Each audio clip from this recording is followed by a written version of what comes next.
20 years ago, back in 2004, there was a popular game that came out that you've probably heard of. It's called World of Warcraft, and most people had the privilege of trying it out back then. But me? Oh no. I was just a wee lad at the mercy of my parents who laughed in the face of video games and monthly sub fees. But now, the tables have turned. There's no one around to stop me from frivolously throwing my money around. I have the opportunity to fulfill my childhood dream and try out World of Warcraft for the first time ever in 2024. But I'm not just going to be trying it out. No.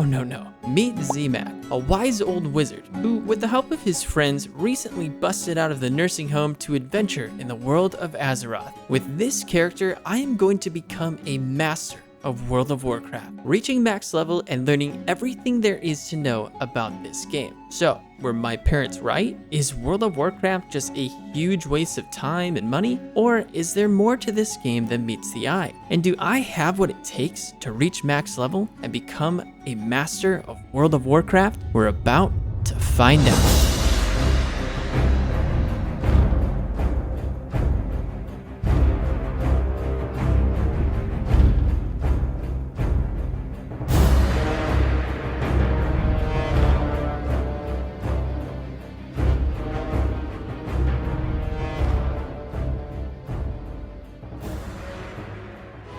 Crap, not again. The last time I fell asleep like that, I was out for 3 whole days. Well, anyways, after gallivanting around Elwynn Forest, learning the basics of the game, hunting down kobolds, cooking up pork belly pies, murdering prize-winning pigs, and taking down a souped-up gnoll on steroids, I think it's about time to move on to the next zone, Westfall. I've already received a couple of quests pushing me in that direction, so it seems like the logical thing to do. However, before we do that, I want to check out this mage quest that I received from Janaea. So I take a quick peek at the quest log and it tells me to go to the base of the waterfall at Mirror Lake, southwest of the Stormwind Gates. I mentioned this before, but I actually really appreciate that the devs simply instruct players where to go based on geographic direction, namely the compass and existing landmarks. Hear me out. I understand that it's not as convenient and it takes a little more effort, but it is so much more rewarding to feel that personal sense of agency and discovery in a video game. Alright, as I make my way to the Stormwind Gates, I take a look at the compass as well as the map to see if I can spot any nearby lakes. And wow, would you look at that? There is a lake right where Janaea said it would be.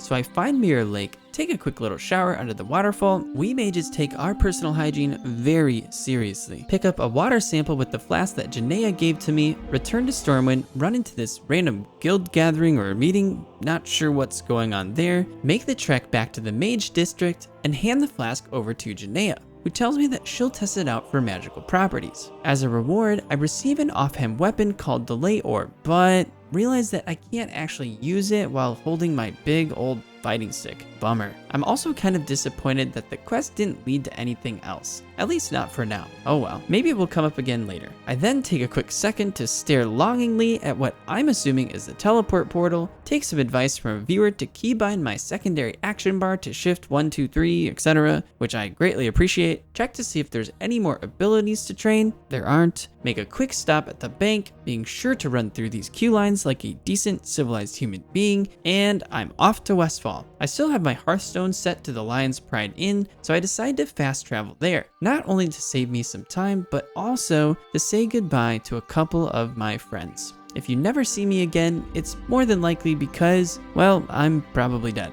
As I approach the bridge into Westfall, the terrain begins to visibly shift into something completely different. The lush grass and green forest trees turn into a more expansive and open farmland, with golden fields and fall-colored leaves, which, I'll be honest, I really like the change of scenery. Don't get me wrong, I enjoyed Elwynn Forest for sure, but having a bit of variety as you venture into a new zone helps to keep the game fresh and a little more interesting. As soon as I enter Westfall, I run into Farmer Furlbrow, who just so happens to be the guy I was looking for. He explains to me that he and his wife Verna are trying to get out of here, but they can't go anywhere until they get their wagon fixed. I tell him, oh hey, guess what? I found the deed to your farm. Yeah, I took it off the body of one of those Defias bandits that I murdered in cold blood. He looks at me slightly concerned and says, thanks. Yeah, sure, no problem. I then get distracted by this guy who asks to get a selfie with another player. Wait, is it a famous streamer or something? Why does he... Oh, I see why now. Anyways, to reward me for returning the deed to his entire estate, the farmer gives me some pumpkins and watermelons. All right, give me the deed back. He then asks if I'd be so kind as to retrieve a forgotten pocket watch that he had received from his wife's father on the day of their wedding. Well, that's nice. The only thing I got from my father-in-law on our wedding day was a warning to not F it up. I then speak with his wife Verna, who asked me to do two things: deliver the recipe for Westfall stew to one of her friends, and scrounge up some handfuls of oats for poor old Blanchy, who apparently hasn't had anything to eat since they left the farm. Don't worry, old girl, I'll find you something to eat. As I depart on my quest, I run into the first new enemy type in Westfall, a harvest golem. Some sort of a mechanicalized scarecrow creature, which I think is actually a perfect fit for enemy mobs in a farmland region. These guys aren't actually too bad, but just wait until you meet their big brothers. Oh, and there's also some random Defias gang members scattered throughout the farms, which I'm happy to kill on sight whenever I get the chance, because I will never forget what they did to me. Finding the sacks of oats was actually a little bit challenging, considering that not only were they quite spread out, but they kind of blended into the terrain, so they weren't easy to spot from far away. And oh cool, a vulture, another new mob type. It's nice to know that I'll be regularly discovering new types of enemies as I continue to progress and explore through different zones. While I run around searching for these sacks of oats, I stumble upon another farmhouse where I run into Verna's friend, who I kind of think is hitting on me, which is sort of weird since I'm an old bald guy probably twice her age. Not to mention that she's married and her husband is standing right outside the door. But anyways, I hand her the recipe and she gives me two subsequent quests. One to find ingredients for Gortusk liver pie, and another for Verna's famous Westfall stew. Is anyone else picking up on the food theme yet? I make a quick stop to speak with Farmer Saldean, and I assure him there is nothing going on between me and his wife. He gives me a suspicious smirk and then asks if I'd be willing to kill some of the harvest watchers that have taken over their farm. Yeah, if you thought the harvest golems were scary, these guys are terrifying, especially since they're 4 levels higher than me. Guys, maybe he actually suspects something is going on between me and his wife, and he just wants me dead. But no, yeah, I'm going to have to put a pin in this quest and come back to it later. Knowing that poor old Blanchy is back at the wagon starving to death, I want to continue my search for more sacks of oats while also completing some of these other miscellaneous quests. I head west in the direction of Farmer Furlbrow's farm, run in terror from these watchers that keep ambushing me out of nowhere. These guys do like 25 damage per auto attack. Holy crap, yeah, no thank you.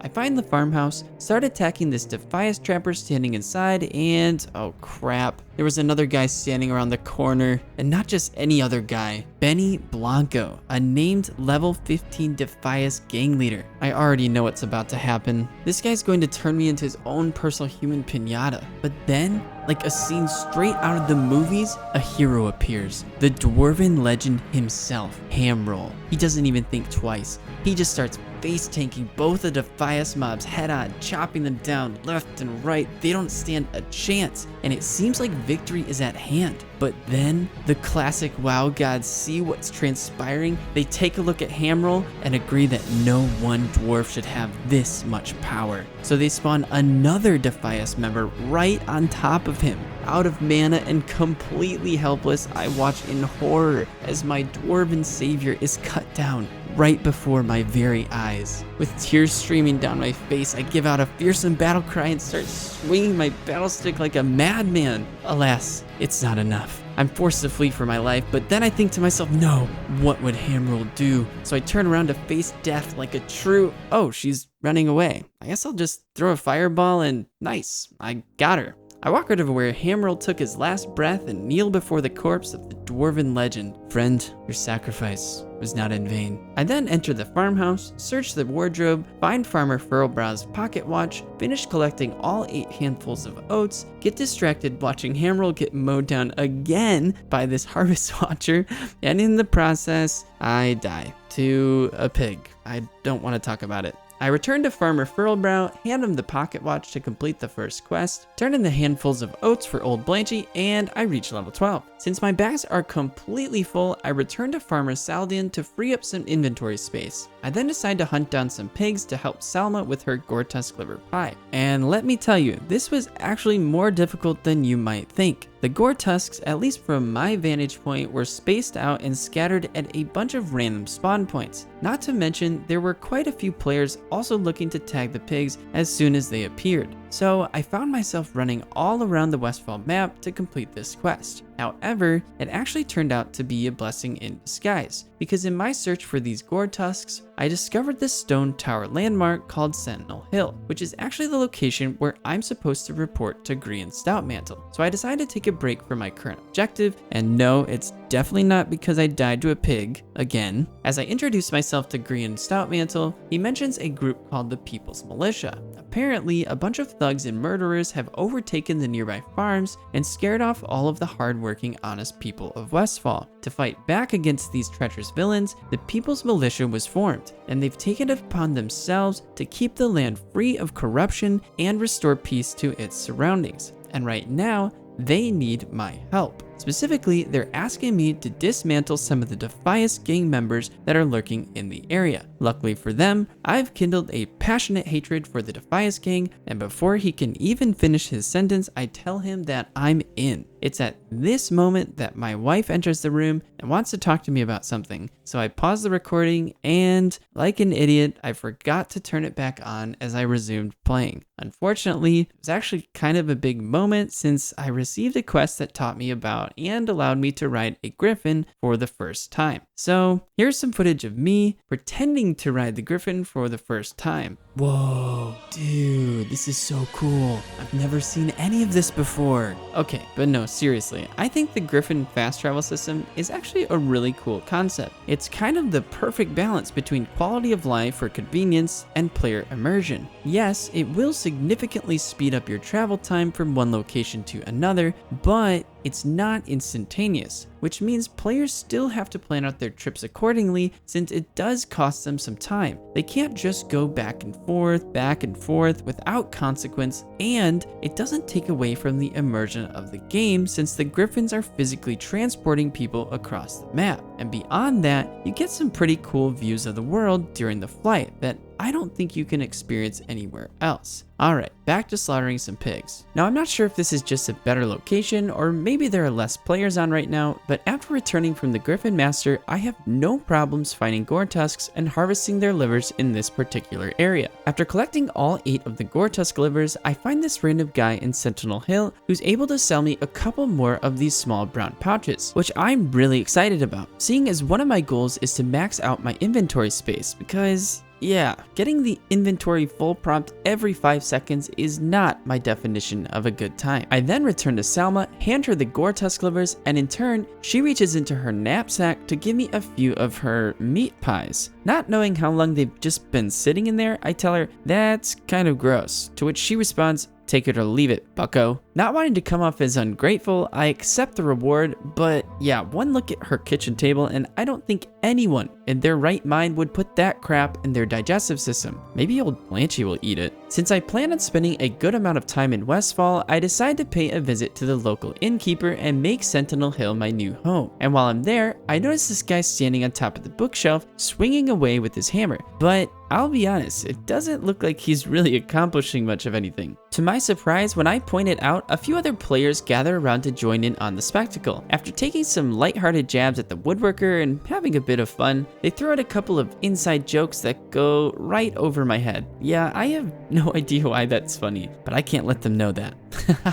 Yeah, totally. I then speak with Scout Galleon, who gives me yet another Defias gang quest, spend some time farming these rusty harvest golems, collecting 3 ochre in the process, run around a bit and explore more of the area while killing things aimlessly, and oh yeah, I also picked up this quest called Patrolling Westfall, which tasks me with hunting down these gnolls and collecting their paws, which, when you stop to actually think about it, is kind of gruesome. Those paws aren't just going to chop themselves off. I reach level 13, help save this guy from an angry mob of gnolls, cheer on a player as they take down one of the level 19 Dust Devils, group up with Amalora to tag team this Riverpaw Gnoll encampment, come up with a foolproof plan of attack that I execute flawlessly, exchange some heartfelt words as she weeps and kneels before my dead corpse, return to the area to resurrect, and oh my gosh, even after that massacre, I'm still not able to chop off enough paws to complete the quest. Gotta kill one more, and there you have it. 8 out of 8 paws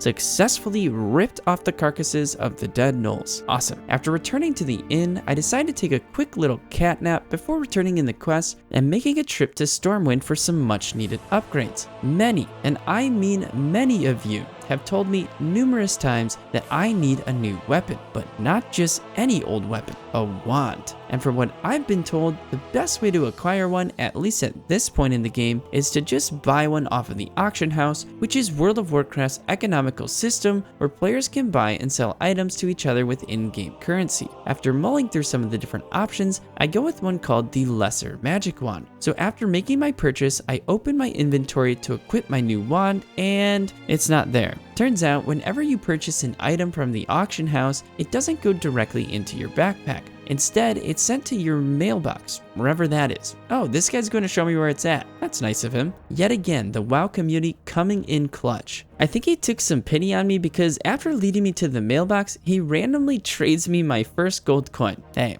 I'm not going to turn it down. And there it is, my first ever wand. I feel like Harry Potter whenever he received his wand for the first time. And oh my gosh, dude, this isn't just any old wand. This thing was made by a master wand crafter, Stinky Dink. That's literally perfect. I couldn't have asked for a better first time wand. Like, guys, this thing was destined for me. Of course, I've got to go show it off. Hey, Janaea, check it out. Just got this new wand here. Pretty cool, huh? While I'm here, I figure I might as well upgrade some of my abilities, and let's go! Rank 2 Conjure Food and Rank 3 Fireball. That's huge. Less time chowing down on food, plus a damage boost that will definitely speed up the time it takes to farm mobs. I also trained Dampen Magic and Slowfall, which I'm not as excited about, but I don't know, I guess those might come in handy at some point. Whee! Alright, that's pretty fun. I stop in to say hello to my friend Allison, sell her all my junk, make my way to the Griffin Master, take the flight back to Westfall, and I'm not gonna lie, with this new wand and all these ability upgrades, I'm kind of feeling myself right now. I think it's time to take on some big boy mobs, the Harvest Watchers. But first, I run into this guy named Father Bill, and I'm pretty sure that we were twins separated at birth because, man, we have strikingly similar hairlines. Alright, time to test out the wand and see what this bad boy can do. Oh, wait, the shoot action doesn't automatically switch to right click. It's still attached to the melee attack, and it won't let me bind it to right click. I'm gonna have to try and figure this out. This is one of the first times I actually looked up how to do something in Classic WoW, but I didn't really find any great answers, so I end up just binding the action button 1, which is my shoot action, to a mouse button. Oh well, it works. Alright, now it's time to test out this wand on, wait, what? Resist? Resist? What's happening? Are the Harvest Watchers immune to wand damage? Well, that sucks. Resist, resist, resist. Okay, even against other mob types, I'm not hitting any damage. So it's gotta be the wand. Am I doing something wrong? Gosh dang it, Stinky Dink. You crafted me a faulty wand. I then noticed something in the bottom left corner of my screen that says your skill in wands has increased, and it keeps going up almost every time I attack. Oh, I see. I didn't realize you had to level up skills to effectively use different types of weapons. Well, I guess that makes sense. And no, I didn't actually lose this fight to another pig. I let him win. Stop making me look bad. After leveling up my skill in wands to level 45, I finally started to find a groove that, gosh frickin' dang it. After leveling up my skill in wands to level 48, I finally started to find a groove with these Harvest Watchers. And by that, I mean, I ditched trying to use the wand against them because it just isn't working out for me. I do, however, learn how to turn the dead ones into my own personal beach umbrellas, which is very helpful considering that the sun is really beating down on these farm fields of Westfall. And also my fireball is really starting to put out a good amount of damage, so that's nice. After killing all 20 Harvest Watchers, I return to Farmer Saldean, who appears to be a bit disappointed to see that I'm still alive. Bro, I swear to you, I have no interest in your wife and her nasty meat pies. That seems to finally put his mind at ease, so he rewards me with a nice little chest piece upgrade. I then decide to run around and explore the area a bit more. I'm specifically looking for a spot where I can farm a bunch of Defias gang members. Oh dang, level 17 gnolls. Definitely not going that way. I find a few random spawn points, but most of them are either camped by other players or it just takes forever for the Defias mobs to spawn. So I end up finding and hanging out at this campsite where the mobs seem to be a little more abundant. In hopes that it will speed up the farming process, I then team up with a couple other players. But here's the thing, whenever you group up with others in classic WoW, yes, everyone in the party gets credit for the kill, but you also end up splitting the XP as well as all of the loot. So there are some benefits to grouping up with others, but there's also advantages to farming solo, if you can pull it off. In this situation, since I have a quest that will give me additional XP for just killing a certain number of Defias trappers and smugglers, it's definitely worth sacrificing some of the mob XP and shared loot in order to get credit for a bunch more kills in the area. And it's also less stressful not having to frantically race other players just to see who can get the tag on enemy mobs first. With the help of my party members, I reach 15 out of 15 trappers and smugglers quite quickly, but I'm not really getting any red leather bandanas since the loot is getting split between 5 people. So I head over to another spawn location where there's a lot less people and remind myself of something my father used to say to me all the time. Patience is a virtue. That's right, believe it or not, I forced my little ADHD brain to just sit there and wait around for enemy mobs to respawn. And finally, I received the 15th red leather bandana to complete the quest. I'd also like to note that I've been learning to use the polymorph ability more effectively. It's a very valuable skill to have, and it can be used in a variety of different ways. I've definitely been underutilizing it, but you'll start seeing me casting it more frequently as I continue to progress. After returning to Green's Stout Mantle and completing the quest, he immediately tacks on another one, explaining that the Defias gang has been spotted again, this time wreaking havoc at the Gold Coast Quarry, and the People's Militia needs my assistance once again to put a stop to their villainous affairs. I tell him there's literally nothing else I'd rather be doing than hunting down every last one of the Defias gang members and burning them alive. I then pay a quick visit to Scout Galleon, turn in the bandana quest, reach level 14, and think to myself, you know, it's been a while since I've hit up the beach, so I grab my swimsuit and sunglasses and head towards the coast. I just wanted to pause and take a moment to thank all of you for the tremendous amount of support I've received over the last month for this Classic WoW series. I've been blown away by all the new subscribers and the waves of thoughtful comments that have been popping up on my channel. I am truly grateful for each and every one of you. I've been having a blast playing the game, and I can't wait to continue sharing this journey with you guys. Alright, that being said, let's continue with the story. Earlier in my Westfall adventures, Selma asked me to round up some more ingredients so that she could cook a meal for her husband. This time it was Verna Furlbrow's famous Westfall stew. And one of those ingredients is Murloc eyes, which I remember earlier running into some Murlocs on the beach while hunting down those gnolls. The problem is that I wasn't a high enough level at the time, but now I'm fairly confident I'll be able to pull it off. However, I was not prepared for the story that was about to unfold. It all started with me dispatching these Murlocs by myself one at a time. And of course, in classic WoW fashion, after every couple of kills, I have to sit down to eat a snack and rehydrate in order to replenish my health and mana. Well, by happenstance, this guy named Wigwam sits down next to me. He seems like a nice guy, and I don't want it to be awkward, so I initiate some small talk. We're just shooting the breeze, and after getting a laugh out of him, he asks if I want to group up. I tell him sure, and I have to say, this right here is a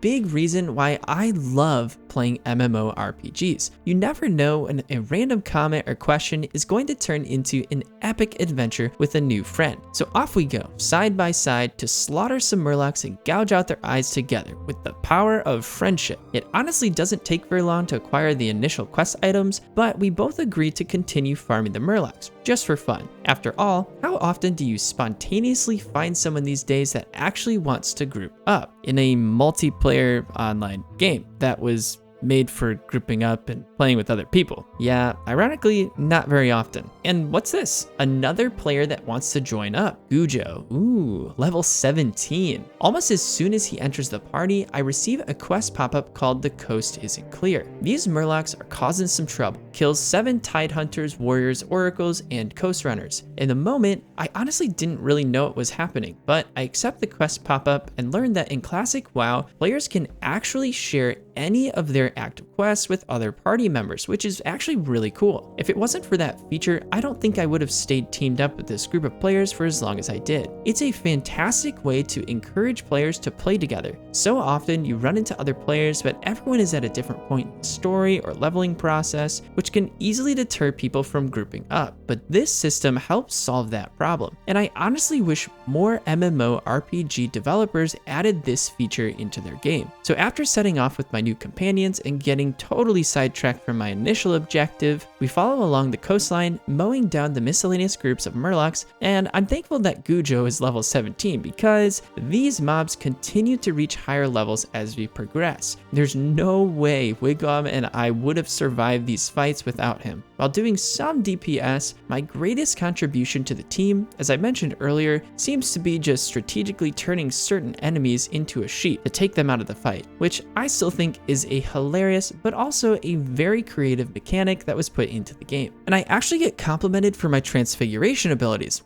Dumbledore would be so proud. Hey, this is my playthrough. Who's to say Dumbledore hasn't ever paid a visit to the lands of Azeroth? Speaking of transfiguration, we also run into a level 18 Night Elf Druid that wants to team up. So now we're basically the Fellowship from Lord of the Rings. Just see a few gnomes running around pretending to be hobbits. But let's be honest, our task here is way more important than merely casting the One Ring into the fires of Mount Doom and saving all of Middle-earth. We have to keep the lands of Westfall safe from these treacherous Murloc monsters, and that is exactly what we do. Of course, there's always the voice in the back of my mind that reminds me these mobs are just going to respawn within a few minutes of me walking away, so I'm not actually accomplishing anything really, but I like to tell that voice to piss off and just let me have my fun. As we near the end of the beach, the Murlocs are reaching some scary high levels, and if it wasn't for the other members in my group, these Murlocs would be enjoying their own version of Westfall stew. After killing the last of the 7 Murloc Tidehunters, I then realized I never actually killed any of the Murloc Coast Runners, which were located all the way back at the start of the coast. So I say goodbye to my friends, run back towards the start of the beach, discover the Gold Coast Quarry, have a really close call with this Defias pillager, reach the spawn point for all of the Murloc Coast Runners, and I die, with only 4 Coast Runners left to go. Devastating, I know. But sometimes in Classic WoW, you gotta get knocked down a couple times before you finally learn to head to the nearest armorer and get all of your gear repaired. To all of you that have been commenting about that, you're welcome. Before heading back to finish off the last of the Murlocs, I stopped to have a quick chat with Green Stompmantle, and he tells me that in order to infiltrate the Defias Brotherhood, we need some insider information. So he tasks me with tracking down a rogue by the name of Wiley, located in the town of Lakeshire. Not exactly sure where that is, but he says it's east of Elwyn. Well, that sounds interesting, but it's also quite a bit out of the way, so I'll put this one aside for now. On my way back to the coast, I enact my revenge on some of these Harvest Watchers, kill this Sandcrawler who looked at me the wrong way, and successfully finish taking down the 7 required Murloc Coast Runners. At this point, I'm becoming a real problem for the lower level mobs of Westfall. The wand is working great now that it's leveled. I'm hunting down wolves, dismantling Harvest Watchers, slaughtering gore tusks. My character is just straight up getting more and more powerful with each level, and it feels glorious. I then return to Salma to turn in the Westfall Stew quest, take a look at the quest log to see what's next on the agenda, sell all my junk to free up some inventory space, save this guy from a man-eating coyote, head over to the Gold Coast Quarry to farm some Defias Gang members, and oh my gosh, dude, this pillager's fireball does some big damage. Holy crap, I'm gonna die. Help! And just like that, the classic WoW gods hear my cry and send down a guardian angel in the form of a night elf to heal me and save me from certain death. I tell her thanks, and I guess you could say there was a little chemistry in the air. Luckily, these two were also there to massacre the Defias thugs lurking in the quarry. So we team up, start hunting down mobs, find this random chest. I really don't know what to expect from chests in Classic WoW. Like, if it's possible to get valuable items from them, but there wasn't really anything great inside. And eventually, after running back and forth for a while waiting for mobs to respawn, we hit our goal of 15 pillagers and 15 looters. And I could tell Xbii was a friendly player because she was checking to make sure everyone had the quest completed before leaving the cave. Afterwards, she needed to collect the Murloc eyes, so I thought, what the heck? I'll just stick with her and farm some Murlocs for XP. Well, it turns out to be a great decision. I help her get the Murloc eyes, reach level 15, and do you remember that shared quest I got earlier for the Murlocs? Well, there's one problem with that. I have no idea where to turn it in. So I asked Xbii about it, and she teaches me how to share quests with others so that she can take a look and help me out. She also tells me to download the add-on called Questy because it will tell me where to go, which many people have recommended that I do, by the way. But honestly, I don't want to do that. I'd rather explore the world for myself or have meaningful interactions with other players that can help me figure it out. I don't know, I just think new gaming experiences are better that way. Yeah, it will take me a bit more time, but the sense of discovery, in my opinion, is 100% worth it. And oh, I figured out that Classic WoW has an auto-follow option, which is quite convenient. After a little bit of confusion, probably due to poor communication on my part, Xbii figures out where we need to go. She leads me all the way across the map to the Westfall lighthouse, where I find Captain Grayson, who turns out to be a ghost. I turn in the Coast is Clear quest and get super lucky because for some reason I never sold the flasks of oil I obtained from all the Harvest Watchers I had killed, probably because they looked just like the conjured water. But that allowed me to immediately turn in a quest that rewarded me with a couple items and basically a free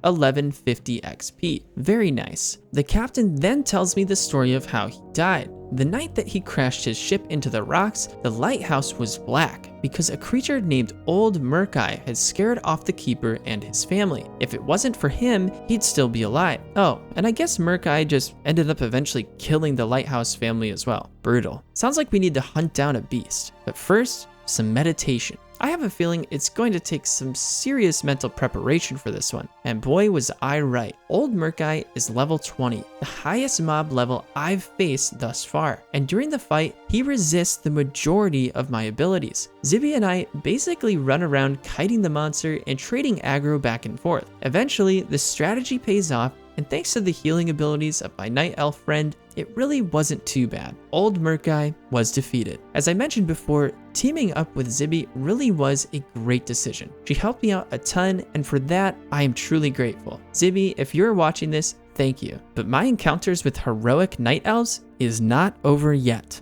Oh no, my friend. I saved the best for last. While tracking down some more Defias gang members, which are 2 to 3 levels higher than us, we run into the big daddy night elf himself, Samarian. This guy is jacked out of his mind, and he's got a sidekick that personally I would not want to mess with. No, seriously though, I'm still having nightmares of pigs charging at me and running me down in my sleep. They're terrifying. When I ask him if he could put us on his back, his response confirms that we found the right guy for the job. He makes light work of these thugs. They're running away in fear, begging for mercy, but there's none to be given. Gortusk is dashing at enemies with lightning speed. It truly is a sight to behold. Before we know it, we've taken down all 25 of the required Defias gang members. And just like that, Samarian is gone, never to be seen again. Well, maybe one day, but who really knows. As much fun as it's been, Xbii and I agree to part ways, but not before adding her to my friends list and telling her that she'll be featured in one of my YouTube video episodes. So I return to Captain Grayson,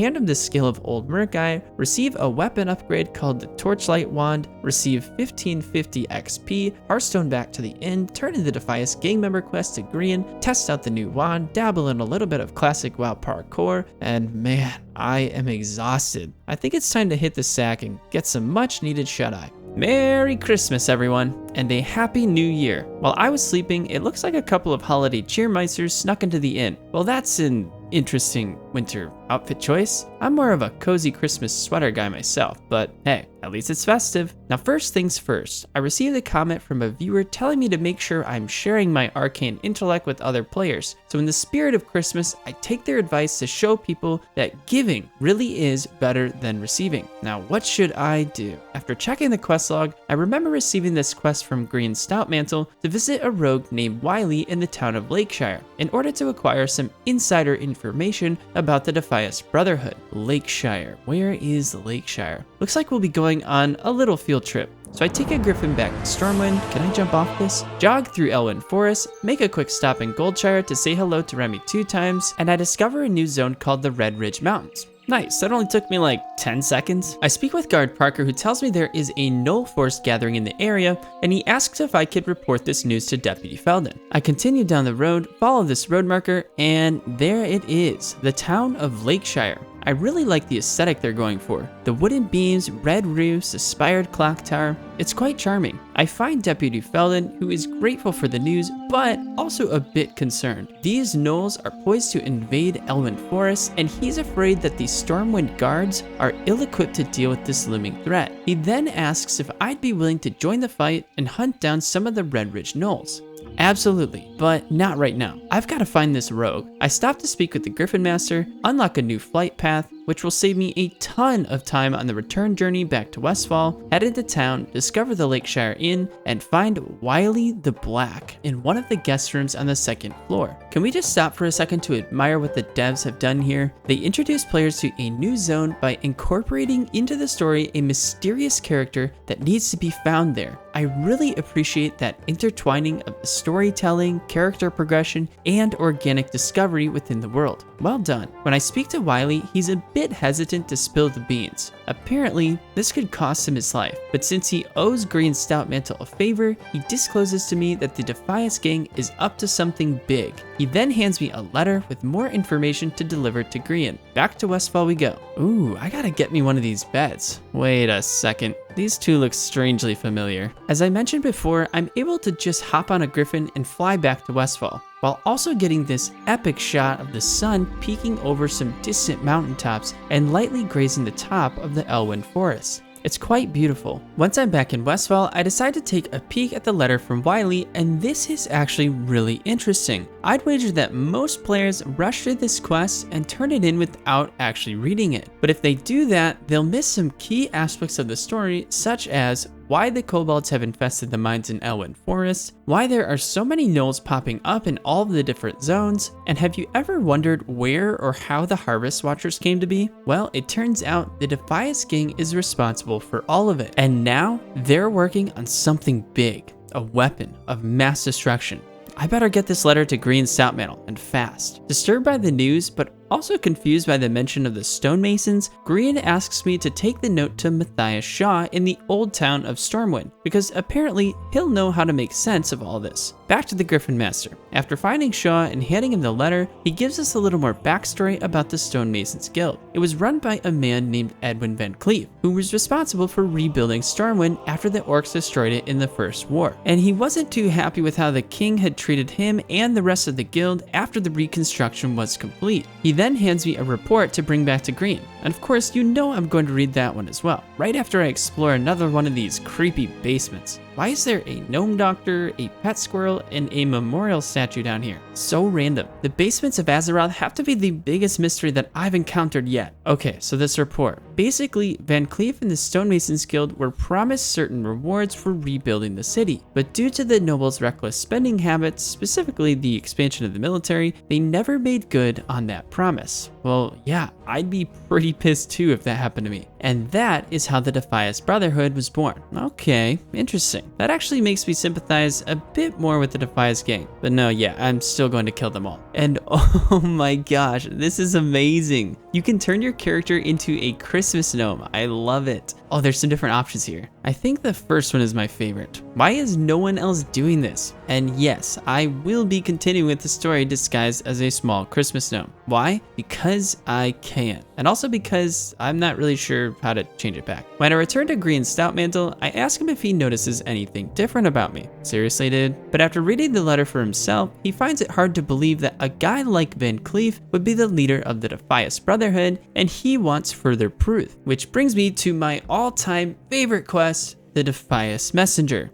And by my favorite, I mean the quest that had me running back and forth on this road to find a guy that supposedly can be found between Moonbrick and the Jangled Mine. Well, I've been up and down this road 3 times now with no luck, and it's kind of a long way, so where is he? Wait, no, my Christmas gnome form. Alright, now I'm just depressed. Thankfully, as soon as I return to my corpse to resurrect, it's a Christmas miracle. I find the Defias messenger, just casually walking down the road. Despite my attempts to handle things peacefully, I'm forced to resort to violence. Alright, who am I kidding? I'm glad he put up a fight. And would you look at that? Sure enough, a mysterious letter signed by none other than Van Cleef himself. Grian Stoutmantle is definitely going to want to see this. After delivering the news to him, that's all the proof that he needed. And now, we have to figure out where the Defias gang is hiding out. Luckily, there's a Defias traitor that was recently captured and has agreed to reveal the gang's whereabouts in exchange for his life. But before we do that, I don't know why,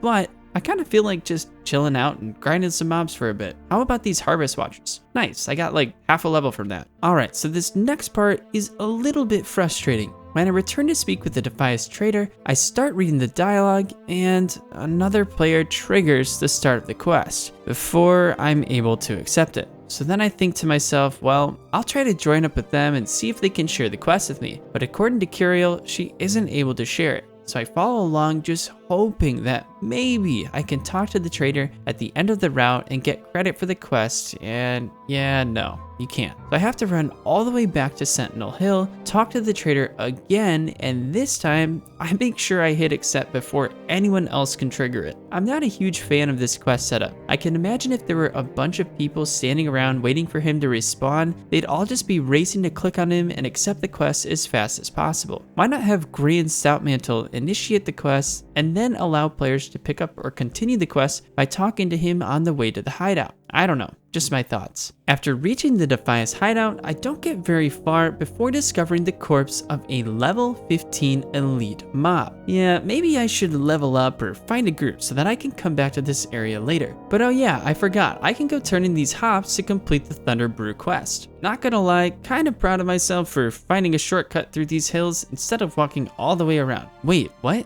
I didn't receive any XP from that quest. Oh, it's just a repeatable quest to obtain the Thunder Brew. Well, shoot. I wish I would have known that. I returned to Grian Stoutmantle, turned in the quest, received 1700 XP, and oh boy, this next one is a doozy. Grian tells me that for the greater good and the people of Westfall, Edwin Van Cleef must be assassinated. Yes, finally. I'll get my revenge. I don't know for sure, but this kind of feels like the culmination of all my adventuring thus far. And honestly, I can't wait to chop off the head of the Defias gang's leader. But there's just one problem. It's a dungeon quest. And after asking around, I'm told that you should be at least level 18 before attempting it. I guess I need to level up a bit. Thankfully, I still have some rested XP saved up, and it really shouldn't take me too long to kill mobs for XP. My only question is which enemies should I farm? Defias gang members?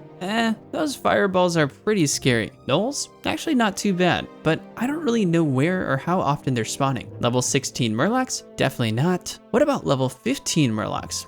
Better. And there's actually a bunch of crabs nearby that are pretty easy to farm as well. Not to mention, I remember a viewer telling me that if I farm Murlocs by the shipwreck, there's a chance that one of them drops a treasure map quest, which would be really cool to find. I think I'll stick around this area for a bit. Alright, I got a bit carried away. I really wanted to explore the inside of the ship, but these Murlocs, well, let's just say they aren't too keen on that idea. Thankfully, I did manage to reach level 17, and it's been a minute since I've hit up Janea, so I decided to make a quick trip to Stormwind, and oh man, I'm glad I did. I pick up two of my most powerful spells yet, Arcane Explosion and Flame Strike. These two abilities are game changers, both AoE spells and both offering a huge boost to my overall DPS. I am really excited to test these out. And oh look, Janea has another mage storyline quest for me. You guys know I can't turn that down. There's been some sort of disturbance by some invisible creatures in the Blue Recluse Tavern, and Janea fears that a mana rift has formed. Now in order to investigate and capture these said creatures, we have to bring along a Cantation of Manifestation as well as some containment coffers. Once inside the tavern, I'm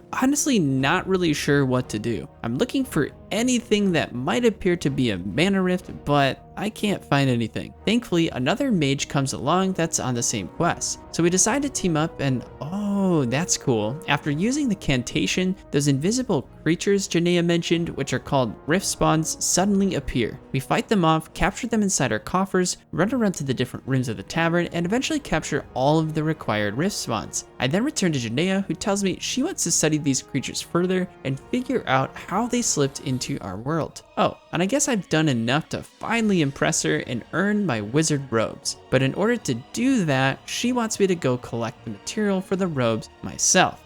Sounds like a lot of work. I'll come back to that later. Right now, I've got some mobs to grind, and I'm really excited to test out these new AoE spells. Oh, that is nice. Wow, Arcane Explosion is an instant cast with no cooldown. Oh, I really like that. Kind of feels a little overpowered, to be honest, since I'll be able to take on multiple enemies at the same time with ease, but hey, I'm not complaining. It's definitely going to make grinding out mobs for XP a lot faster, although it's more of a high risk, high reward playstyle. One wrong move, or if you just don't know what you're doing like me, and you'll find yourself floating around the spirit realm more often than you'd care to admit, which is kind of counterproductive when you're trying to farm XP more efficiently. But strangely enough, even though the deaths are a bit frustrating, I kind of enjoy the process of figuring out the learning curve. I'm not saying it's Dark Souls level of difficulty. I did beat Elden Ring, by the way, but it does take some time and practice to both figure out a solid rotation